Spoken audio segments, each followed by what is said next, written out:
Allah menerima amal soleh seorang hamba, maka tandanya dia dimudahkan oleh Allah untuk beramal soleh lagi setelahnya.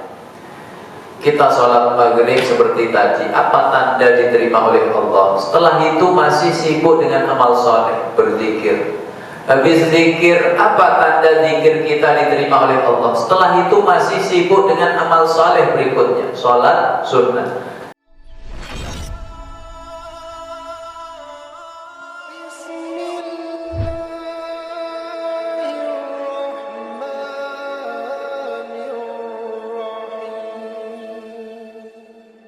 Bismillahirrahmanirrahim. Assalamualaikum warahmatullahi wabarakatuh. Innal hamdalillah nahmaduhu wa nasta'inuhu wa nastahdihi wa nastaghfiruhu wa natubu ilaihi wa na'udzu billahi min syururi anfusina wa sayyiati a'malina. May yahdihillahu fala mudilla lahu wa may yudlilhu fala hadiya lahu. Asyhadu an la ilaha illallah wahdahu la syarika lah wa asyhadu anna Muhammadan abduhu wa rasuluhu la nabiyya ba'dah, amma ba'd. Faqala Allah azza wa jalla fi kitabil karim wa huwa asdaqul qailin, a'udzu billahi minasyaitonir rajim. Walladzina yu'tuna ma ataw wa qulubuhum wajilatun annahum ila rabbihim raji'un ulaika yusari'una fil khairat wa hum laha sabiqun. Hadirin hadirat, Bapak Ibu para jamaah yang dimuliakan Allah Subhanahu wa taala. Alhamdulillah kita dikumpulkan oleh Allah untuk meraih kenikmatan yang sangat banyak setelah nikmat iman, nikmat Islam, nikmat berjumpa dengan Ramadan, nikmat bersilaturahim dan saling memaafkan di bulan Syawal. Maka Allah kembali himpun kita dalam kenikmatan berikutnya, yaitu tafaqquh fiddin. Mudah-mudahan amal saleh demi amal saleh yang kita ukir dalam kehidupan kita dari awalnya hingga akhirnya seluruhnya diterima oleh Allah Subhanahu wa taala. Jemaah dimuliakan oleh Allah, di antara kenikmatan besar dalam hidup kita setelah nikmat iman adalah nikmat diterimanya amal. Nikmat bisa beramal saleh di jalan Allah Subhanahu wa taala. Nikmat untuk bisa sholat berjamaah, untuk bisa berzikir kepada Allah, untuk bisa ngaji seperti ini. Itulah kenikmatan yang sangat besar. Apa sebabnya? Nanti di hari kiamat, ketika manusia dihadapkan kepada Allah, maka penyesalan terbesar hari itu adalah karena ingin kembali bisa beramal saleh di dunia. Hari itu kita rindu untuk bisa sholat meskipun hanya 2 rakaat, untuk bisa membaca Al-Quran meskipun hanya 1 ayat, untuk bisa duduk di majelis ilmu seperti ini meskipun hanya sesaat. Itulah penyesalan manusia di hari kiamat kelak. Maka Allah isyaratkan di dalam surat As-Sajdah ayat yang ke-12, walau tara idzal mujrimuna nakisu ru'usihim 'inda rabbihim rabbana absarna wa sami'na farji'na na'mal shalihan inna muqinun. Sekiranya kamu melihat, alangkah mengerikannya orang-orang yang berdosa tertunduk wajah mereka penuh penyesalan di hadapan Tuhannya. Mereka mengadu, ya Allah, kami telah melihat, kami telah mendengar, maka kembalikan kami ke dunia agar sempat beramal saleh. Jadi penyesalan terbesar hari itu ingin kembali beramal saleh. Maka bersyukurlah kita kepada Allah kalau dihimpun dalam amal saleh. Mudah-mudahan amal saleh kita hari ini kelak menyelamatkan kita dari penyesalan di hadapan Allah Subhanahu wa taala. Jemaah dimuliakan oleh Allah, meskipun nikmat amal saleh ini begitu besar, tetapi dia membutuhkan dukungan nikmat berikutnya, yaitu nikmat diterimanya amal di sisi Allah Subhanahu wa Ta'ala.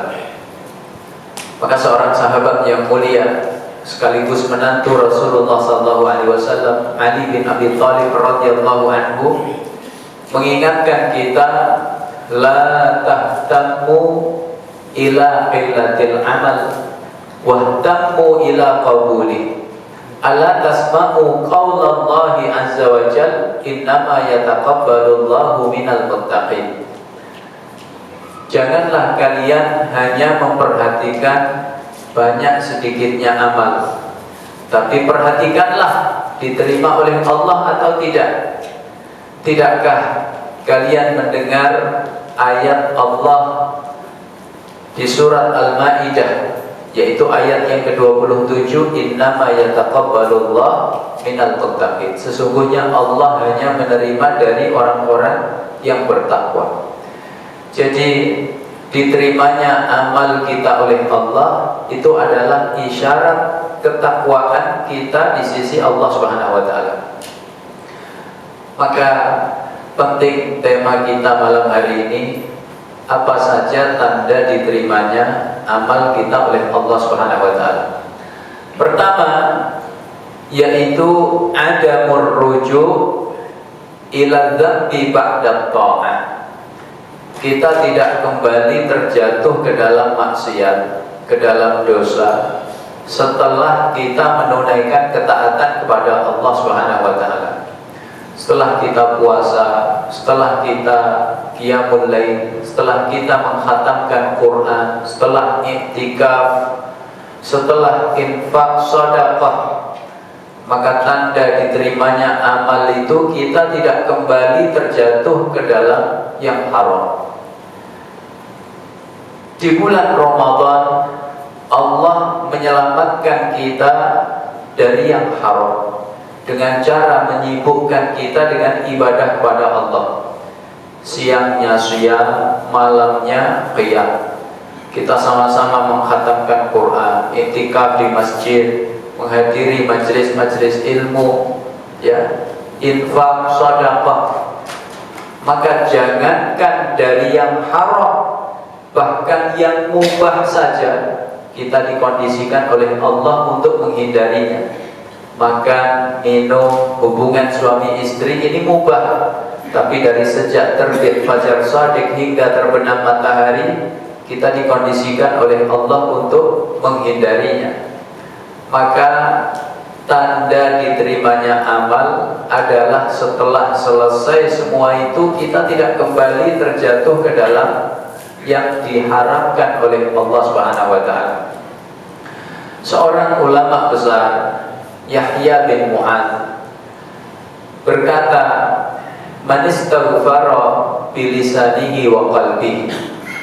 Siapa yang beristighfar, mohon ampun kepada Allah dengan lisannya dan hatinya, tapi wa azmuhu ayyauda ila dzambi ba'da syahri wa ya'uduhu, tapi dalam hatinya dia berazam nanti setelah sebulan lanjut mengerjakan dosa.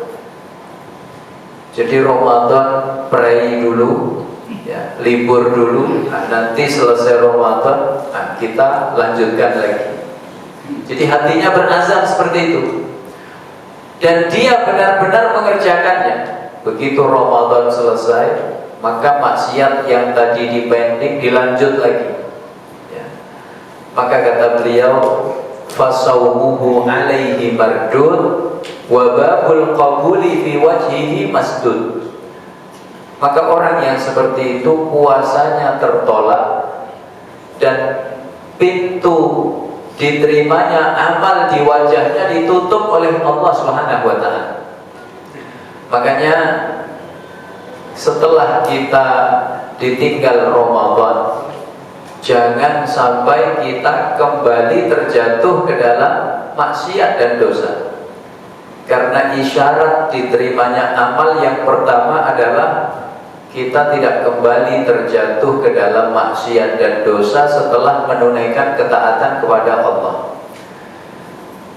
Maka kita mendapati di antara hikmah dari setiap ibadah yang Allah perintahkan kepada kita, ada hikmah perbaikan akhlak di dalamnya. Jadi setelah beribadah kepada Allah, maka akhlaknya semakin baik dan dia meninggalkan maksiat dan dosa dalam kehidupannya. Sholat misalnya, di antara hikmahnya, innas sholata tanha anil fahsya wal munkar. Sholat itu mencegah kita dari perbuatan keji dan mungkar. Maka orang yang sholat dengan sebenarnya, dia renungi bacaan-bacaan sholatnya, dia mengambil hikmah sebesar-besarnya dari sholatnya, maka sholat seperti itu akan menjauhkannya dari perbuatan keji dan mungkar. Jemaah yang dimuliakan oleh Allah, ada seorang tabi'in namanya Rabi' bin Husayn, muridnya Abdullah ibnu Mas'ud radhiyallahu anhu. Beliau ini murid kesayangannya Abdullah ibnu Mas'ud. Bahkan Ibnu Mas'ud sudah menganggapnya seperti anak.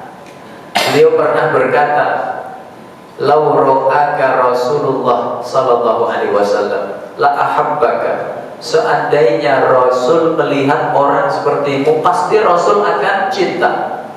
Begitu kesaksian Ibnu Mas'ud terkait muridnya yang bernama Rabi' bin Husayn. Rabi' bin Husayn ini orang yang ahli ibadah. Kalau malam senantiasa qiyamul lail. Bahkan ketika beliau sudah lumpuh, beliau tetap ke masjid. Beliau menyewa 2 orang yang bisa membopongnya ke masjid. Orang kalau lumpuh, boleh nggak Pak tidak ke masjid? Boleh, ini uzur. Tapi beliau menyewa 2 orang yang bisa membopongnya untuk ke masjid 5 waktu. Maka orang-orang bertanya, "Wahai Rabi', kamu ini kan sudah uzur, kalaupun tidak ke masjid dimaafkan oleh Allah." Maka beliau menjawab, "Salahkah aku kalau ingin meraih kemenangan yang dijanjikan oleh Allah? Hayya 'alal falah." Maka akhirnya orang-orang tidak bertanya lagi. Maka lihat bagaimana dampak amal soleh yang ditunaikan oleh Rabi' bin Husayn dalam hidupnya. Benar-benar mencegahnya dari perbuatan keji dan mungkar. Rabi' ini orang yang gemar ghaddul basar, nunduk pandangannya, apalagi kalau ketemu wanita. Sampai pernah Rabi' itu berpapasan dengan sekelompok wanita. Maka Rabi' berjalan dengan ghaddul basar, nunduk pandangannya, sampai para wanita itu mengira orang yang baru berpapasan ini orang buta. Dan para wanita itu berlindung dari buta.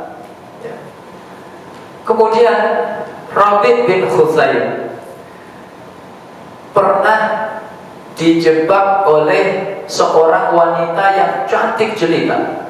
Jadi zaman itu ada sekelompok manusia yang hobinya itu menjatuhkan orang soleh ke dalam maksiat kepada Allah. Jadi bukan barang baru. Zaman tabi'in itu sudah muncul sekelompok orang yang senang kalau ada orang soleh terjatuh dalam maksiat. Maka mereka menyewa seorang wanita yang cantik jelita. Kata mereka, "Kamu kalau bisa membuat Rabi' menciummu sekali ciuman, maka aku beri 1000 dinar." Kalau 1 dinar kurang lebih 3,5 juta. Kali 1000 berapa Pak? 3,5 M sekali ciuman. Dan kata mereka, kalau kamu berhasil zina dengan Rabi' bin Husayn, maka kamu mendapatkan imbalan berlipat-lipat. Maka wanita itu menjebak Rabi' bin Husayn. Ketika Rabi' sendiri, maka wanita itu menemuinya dalam keadaan menanggalkan pakaiannya. Ujian seperti ini ringan atau berat? Saat itu usia Rabi' belum genap 30 tahun. Orang belum genap 30 tahun, syahwatnya tinggi atau rendah, Pak? Ya. Syahwatnya membara. Maka begitu Rabi' melihat wanita itu, kaget dia. Dia berkata, "Ya amatallah, hei wanita hamba Allah, kaifa biki law nazala alaiki malakul maut faqutia minki hablul watin." Bagaimana kalau Allah mengutus malaikat maut mencabut nyawamu dalam keadaan seperti ini? Kaifa biki yauma sa'alaki munkar wa nakir. Bagaimana keadaanmu saat ditanya malaikat munkar nakir nanti di alam kubur? Kaifa biki yauma taqifina amama rabbil azim. Bagaimana keadaanmu kelak ketika bangkit menghadap Allah Subhanahu wa ta'ala? Kaifa biki illam tatubi faturmaina ilal jahim. Bagaimana keadaanmu nanti di hari kiamat kalau tidak sempat tobat, lalu kamu dilempar ke dalam neraka? Seketika wanita itu ketakutan mendengar penjelasan Rabi' bin Husayn. Maka wanita itu kemudian menutupi dirinya, lalu dia lari ketakutan. Sejak saat itu dia bertaubat kepada Allah dengan taubat nasuha. Maka wanita itu dari pelaku maksiat berubah menjadi ahli ibadah di wilayah Kufah, Irak hari ini. Jadi ibadah kalau kita jalankan dengan sebenarnya, maka akan mencegah diri kita dari perbuatan keji dan mungkar. Ini pertama. Kedua, jamaah yang dimuliakan oleh Allah, apa tanda amal kita diterima oleh Allah? Yaitu al-khawfu min adami qabulil amal. Kita punya rasa takut, rasa cemas, rasa khawatir, jangan-jangan amal kita tidak diterima oleh Allah Subhanahu wa ta'ala. Karakter orang yang beriman seperti Allah sampaikan dalam surat Al-Mu'minun ayat 60 dan 61. Walladzina yu'tuna ma ataw wa qulubuhum wajilatun annahum ila rabbihim raji'un ulaika yusari'una fil khairat wa hum laha sabiqun. Orang-orang yang beriman itu, kata Allah, mereka setelah memberikan apa yang mereka berikan, artinya setelah beramal soleh secara maksimal, setelah puasa sebulan penuh, setelah menghatamkan Quran, setelah qiyamul lail, setelah infak sedekah, wa qulubuhum wajilatun annahum ila rabbihim raji'un. Hati mereka diliputi rasa takut karena mereka sadar kelak dikembalikan kepada Allah. Begitu karakter orang yang beriman. Maka Aisyah radhiyallahu anha bertanya kepada Rasulullah sallallahu alaihi wasallam terkait ayat ini. Kata beliau, "Ya Rasulullah, ahumul ladzina yashrabuna al-khamra wa yasriquna wa yaznun?" Ya Rasul, apakah mereka yang ketakutan itu karena minum khamr, atau karena mencuri, ataukah karena berzina? Maka Rasulullah menjawab, "La ya bint as-Siddiq." Tidak, wahai putri Abu Bakar as-Siddiq. "Bal humul ladzina yusallun wa yasumun wa yatasaddaqun wa yakhafuna alla yuqbala minhum." Bahkan mereka yang ketakutan itu justru ahli sholat, ahli puasa, ahli sedekah. Kenapa mereka takut? mereka takut amal mereka tidak diterima oleh Allah Subhanahu wa taala. Begitu karakter orang yang beriman. Maka salafun salih memberikan keteladanan. Ada seorang tabi'in namanya Atta. Profesinya pedagang kain di pasar. Atta menyulam kain selama berhari-hari. Begitu dirasa sudah sempurna, maka dibawalah ke pasar untuk dijual. Maka ditawarlah oleh seorang pembeli. Dilihat dengan seksama. Maka pembeli itu menemukan kain itu ada cacatnya. Akhirnya dia tidak jadi membelinya. Seketika Atta menangis sejadi-jadinya. Sampai pembeli itu merasa iba. Wahai Atta, kalau engkau menangis karena aku tidak jadi membelinya, maka biarlah aku tetap membelinya meskipun ada cacatnya. Atta menjawab, tidak wahai saudaraku, aku menangis bukan karena itu. Aku merenung. Aku menyulam kain ini berhari-hari lamanya. Menurut pandanganku itu sudah sangat sempurna. Tapi ternyata menurutmu itu ada cacatnya, maka kamu pun tidak mau menerimanya. Maka aku merenung, sekian lama aku beribadah kepada Allah. Aku sholat, puasa, zakat, infak, sedekah, baca Quran, berzikir, umrah, haji. Aku menganggap amalku sempurna. Jangan-jangan di mata Allah ada cacatnya, lalu Allah pun tidak mau menerimanya. Beliau teringat ayat di surat Al-Ghashiyah. Hal ataka hadithul ghashiyah, wujuhun yawma idzin khashi'ah, amilatun nasibah tasla naran hamiyah. Sudahkah sampai kepadamu berita tentang hari kiamat? Pada hari itu wajah-wajah manusia tertunduk penuh penyesalan. Mereka beramal, bekerja keras, berpayah-payah, tapi amal mereka, kerja keras mereka tidak membuahkan apa-apa, bahkan mereka masuk ke dalam neraka. Jadi orang yang beriman setelah beramal saleh maksimal, hati mereka merasa cemas, takut, khawatir tidak diterima oleh Allah. Maka orang yang seperti itu, kata Allah dalam ayat selanjutnya tadi, ayat 61 surat Al-Mu'minun, ulaika yusari'una fil khairat wa hum laha sabiqun. Mereka lah yang bisa bersegera dalam kebaikan dan berlomba-lomba di dalamnya. Ini kedua. Ketiga, Bapak Ibu dimuliakan oleh Allah, tanda diterimanya amal yaitu ar-raja wa kasratud du'a.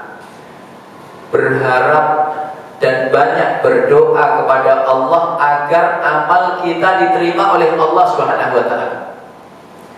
Jadi berimbang. Tadi yang kedua takut tidak diterima, yang ketiga berharap kepada Allah. Orang hanya takut saja, tidak punya harapan diterima, maka dikhawatirkan orang seperti itu terjatuh dalam keputusasaan. Ngapain sholat? Belum tentu diterima. Ngapain ngaji? Belum tentu diterima. Ya, mending santai di rumah nonton TV. Akhirnya terputus dari amal saleh. Ini berbahaya. Sebaliknya, orang hanya punya harapan, tidak punya rasa takut, maka juga berbahaya. Nanti dia mudah merasa aman dari Allah Subhanahu wa taala. Maka kadang ya, ada orang seperti itu merasa aman dari Allah. Kita ini tenang aja, pokoknya yang penting masih muslim. Ya maksiat-maksiat dikit nggak apa-apa. Nanti ya masuk neraka sebentar, ketemu bintang film, artis. Ya, setelah itu kita pindah ke surga. Seolah-olah surga punya bapaknya. Ini berbahaya, merasa aman dari Allah. Makanya seimbang. Setelah kita merasa takut tidak diterima oleh Allah, berikutnya kita berharap dan berdoa agar amal kita diterima oleh Allah. Nabiullah Ibrahim alaihissalam ketika diberi misi khusus oleh Allah, misi meninggikan Ka'bah, dikisahkan dalam surat Al-Baqarah ayat 127, wa id yarfa'u Ibrahimul qawa'ida minal baiti wa Ismail Rabbana taqabbal minna innaka antas samiul alim. Ingatlah ketika Ibrahim meninggikan pondasi Ka'bah bersama putranya Ismail, maka mereka berdoa, Rabbana taqabbal minna innaka antas samiul alim. Ya Allah, terimalah amalan-amalan kami, sungguh Engkau Zat yang Maha mendengar lagi Maha mengetahui. Maka seorang ulama di Arab Saudi namanya Syekh Abdul Aziz bin Baz, beliau ketika menjelaskan ayat ini menangis. Kata beliau, amalun maksus min syakhsin maksus fi makanin maksus wa yakhafu an la yuqbala min. Ini amal yang khusus, membangun Ka'bah. Kita hari ini bisa bangun masjid, tapi apakah kita bisa bangun Ka'bah? Ya, ini amal khusus dilakukan manusia yang khusus. Nabi Ibrahim alaihissalam, Khalilullah, kekasih Allah, Abul Anbiya, bapaknya para nabi, dilakukan di tempat yang khusus di Makkah Al-Mukarramah, tempat paling mulia di muka bumi. Itu saja masih khawatir tidak diterima oleh Allah, masih berdoa Rabbana taqabbal minna innaka antas samiul alim. Kita hari ini bukan siapa-siapa, ya. Kita manusia biasa, ibadahnya pun ya biasa saja, dilakukan di tempat yang biasa juga, tapi terkadang GR-nya Masya Allah luar biasa, menganggap kapling surga sudah dalam genggamannya. Maka renungkan kisah Nabi Ibrahim tadi. Ini ketiga. Keempat, jamaah yang dimuliakan oleh Allah, tanda diterimanya amal, yaitu al-amalus salih ba'dahu, amal saleh lagi setelahnya. Ulama kita mengingatkan, idza qabilallahu min abdihi amalan salihan waffaqahu Allahu li amalin salihin ba'dah. Kalau Allah menerima amal saleh seorang hamba, maka tandanya dia dimudahkan oleh Allah untuk beramal saleh lagi setelahnya. Kita sholat maghrib seperti tadi, apa tanda diterima oleh Allah? Setelah itu masih sibuk dengan amal saleh, berzikir. Habis zikir, apa tanda zikir kita diterima oleh Allah? Setelah itu masih sibuk dengan amal saleh berikutnya, sholat sunnah. Setelah sholat sunnah, apa tanda amal kita diterima oleh Allah? Setelah itu masih sibuk dengan amal saleh berikutnya. Ada yang baca Quran, ada yang ngaji, ya. Jadi ketika amal kita tidak terputus, itulah isyarat diterima oleh Allah. Makanya ulama-ulama kita menasehati, jangan sampai setelah Ramadan ini amal terputus. Kata ulama-ulama kita, kunu rabbaniyin wala takunu ramadaniyin. Jadilah kalian hamba-hamba Allah yang rabbani, yang selalu beribadah kepada Allah di bulan apapun, dimanapun berada. Wala takunu ramadaniyin, jangan menjadi hamba-hamba Ramadan yang ingat Allah nunggu bulan Ramadan, ke masjid nunggu Ramadan, ngaji seperti ini nunggu Ramadan, buka mushaf nunggu Ramadan, infak sedekah nunggu Ramadan. Begitu Ramadan berakhir, amal-amal salehnya pun ikut berakhir. Ya, ini salah. Ya. Jadi ketika amal saleh kita tidak terputus, itu isyarat amal kita diterima oleh Allah. Ini yang keempat. Yang kelima, Bapak Ibu dimuliakan oleh Allah, apa tanda diterimanya amal kita? Yaitu hubbut ta'ah wa kurhul maksiyah. Kita menjadi hamba-hamba Allah yang mencintai ketaatan dan membenci kemaksiatan. Kita mencintai sholat, mencintai Al-Quran, mencintai majelis-majelis ilmu, kemudian mencintai tempat-tempat ketaatan, mencintai masjid, mencintai pesantren, mencintai majelis-majelis taklim, lalu mencintai pelaku-pelaku ketaatan. Ya, dengan ketua DKM cinta. Apa sebabnya? Ya, rajin ke masjid.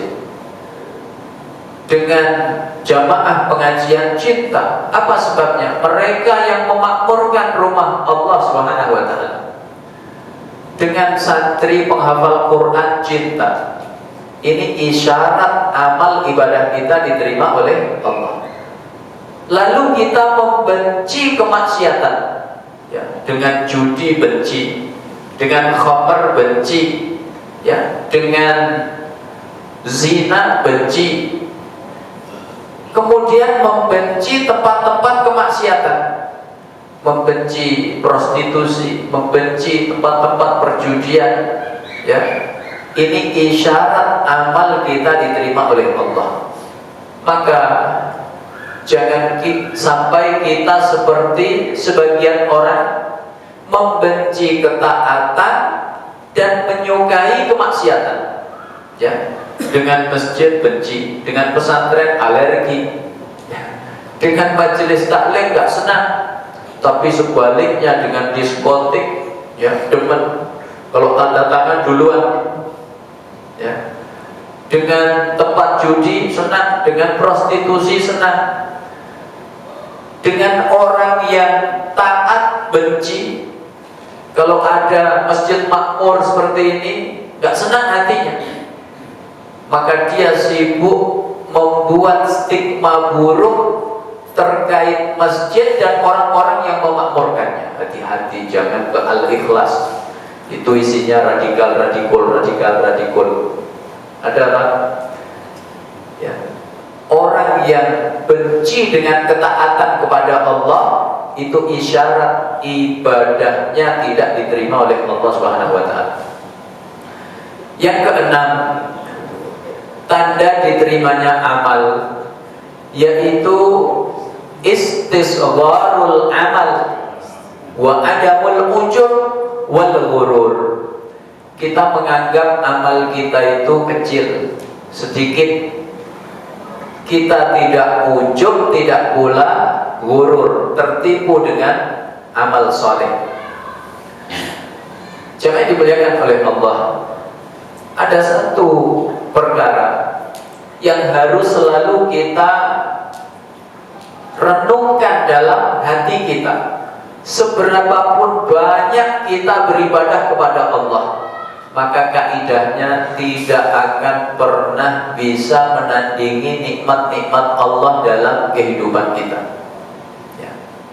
Meskipun kita puasa di siang harinya, qiyamul lail di malam harinya, khataman Quran setiap hari, infak sedekah setiap hari, kita tidak akan pernah bisa menandingi banyaknya nikmat Allah dalam kehidupan kita.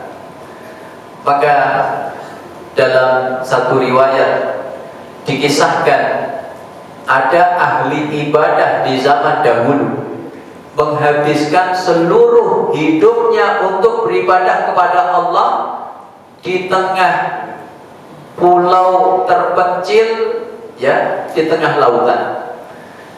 Dia habiskan seumur hidupnya beribadah kepada Allah. Maka dia beribadah itu tidak tanggung-tanggung, 500 tahun lamanya. Matinya dalam keadaan sujud. Amal seperti ini amal kecil atau amal besar? Amal yang luar biasa. Maka dibangkitkanlah dia oleh Allah. Allah berkata kepada malaikat, adkhilhul jannata birahmati, masukkan hambaku itu ke dalam surgaku dengan rahmatku. orang ini terkena ujub, bangga dengan amalnya. Akhirnya dia gurur, tertipu dengan amalnya.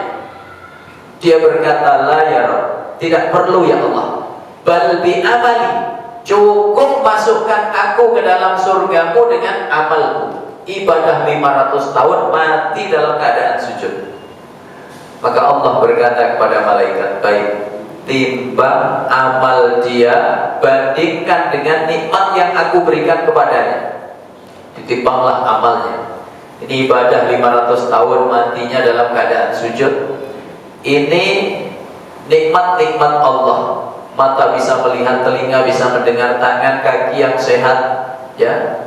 Nikmat rezeki, makanan, minuman, pakaian, tempat tinggal, nikmat memiliki keluarga, dan seterusnya. Begitu ditimbang, rupanya ibadah 500 tahun mati dalam keadaan sujud tadi itu hanya sebanding dengan mata bisa melihat. Maka Allah berkata, rupanya ibadahmu tidak seberapa, tidak sebanding dengan nikmat yang aku berikan kepadamu. Wahai malaikat, lempar dia ke neraka. Orang ini kemudian tersadar, ya Rabb, adkhilnil jannata birahmatika. Ya Allah, tolong masukkan aku ke dalam surgamu dengan rahmat. Allah menyadarkannya, kamu memiliki kesehatan sehingga bisa beribadah 500 tahun lamanya. Dari mana kesehatan itu? Dari Engkau ya Allah. Kamu tinggal di sebuah pulau kecil di tengah laut, seharusnya air di sana asin. Tapi ada satu mata air yang segar, tawar di pulau itu. Setiap hari kamu minum darinya. Dari mana itu? Dari Engkau ya Allah. Kamu beribadah kepadaku di bawah pohon delima. Setiap hari pohon delima itu menyuguhkan buah delima yang matang. Padahal kamu tahu pohon delima itu hanya berbuah setahun sekali. Dari mana itu?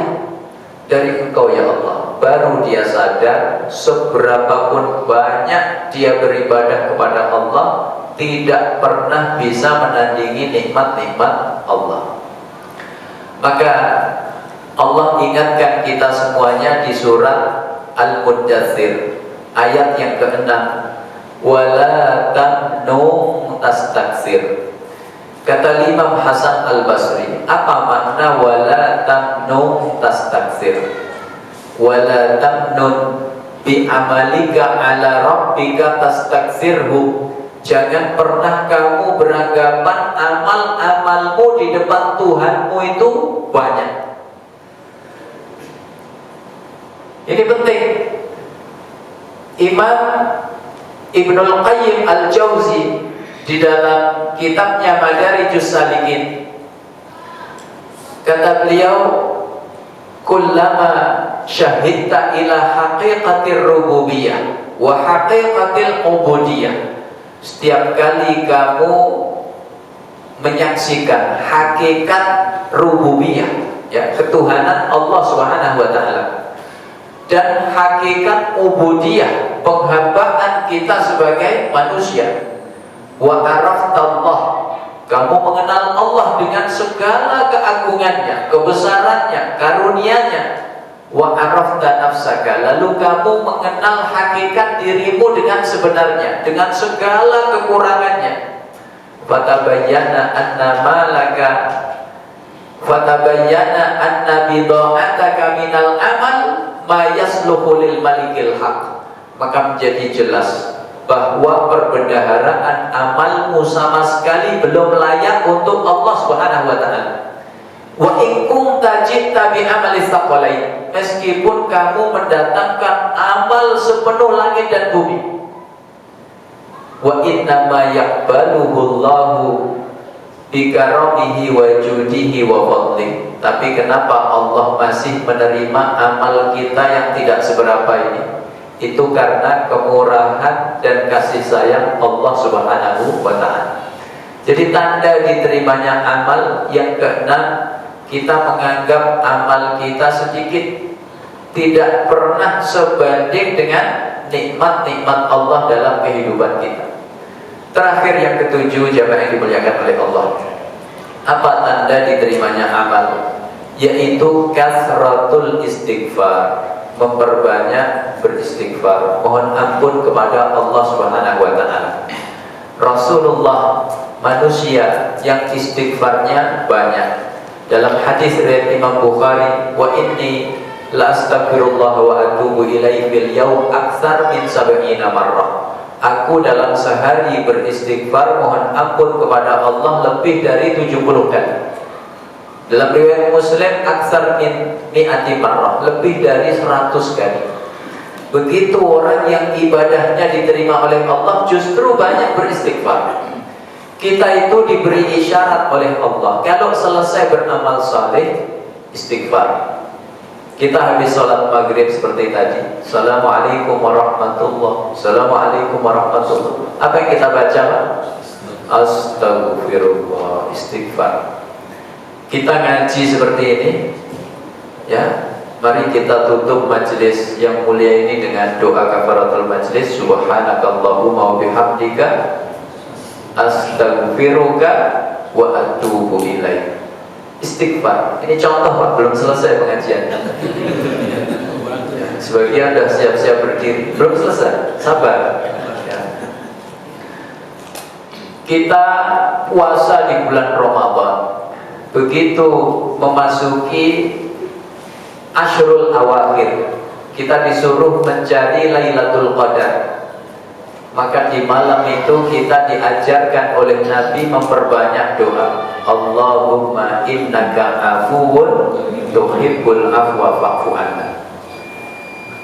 Bahkan Rasulullah sallallahu alaihi wasallam, manusia yang paling sempurna, seluruh hidupnya bernilai ibadah dan dakwah, di penghujung kehidupan beliau masih diperintahkan oleh Allah beristighfar. Maka turun surat An-Nasr, idza jaa nasrullahi wal fath wa ra'aitan nasa yadkhuluna fi dinillahi afwaja fasabbih bihamdi rabbika wastaghfir innahu kana tawwaba. Maka begitu turun surat ini, Nabi merubah bacaan rukuk dan sujudnya. Rukuk biasanya subhana rabbiyal azim wa bihamdi. Sujud subhana rabbiyal a'la wa bihamdi. Begitu ayat ini turun, beliau merubah rukuk dan sujudnya, bacanya subhanakallahumma wa bihamdika Allahumma gfirli. Ya. Apa rahasianya Pak? Saya percepat sedikit. Kenapa kita disuruh banyak istighfar? Pertama, tidak ada satupun ibadah kita yang benar-benar sempurna. Pasti ada kekurangannya. Kita sholat, mungkin rakaat pertama khusyuk, begitu rakaat kedua yang sebelumnya lupa jadi ingat. Cari kunci nggak ketemu, rakaat kedua ketemu. Akhirnya kita ragu, ini rakaat kedua apa ketiga? Ya. Ngaji seperti ini gak luput dari kekurangan. Kadang ustadznya yang gak fokus, kadang jamaahnya ngantuk. Makanya ditutup dengan istighfar. Kedua, kenapa kita harus banyak istighfar? Karena tidak ada satupun di antara kita yang sanggup menghadapi panasnya neraka. Zaman Nabi, ada sahabat berdoa, ya, niatnya baik, tapi rupanya doa seperti itu tidak tepat. Dia berdoa begini, Allahumma in kunta mu'adzibiyya fa'ajjilhu fid dunya. Ya Allah, kalau memang Engkau hendak mengazabku kelak di hari kiamat, maka segerakan saja di dunia. Niatnya baik atau tidak?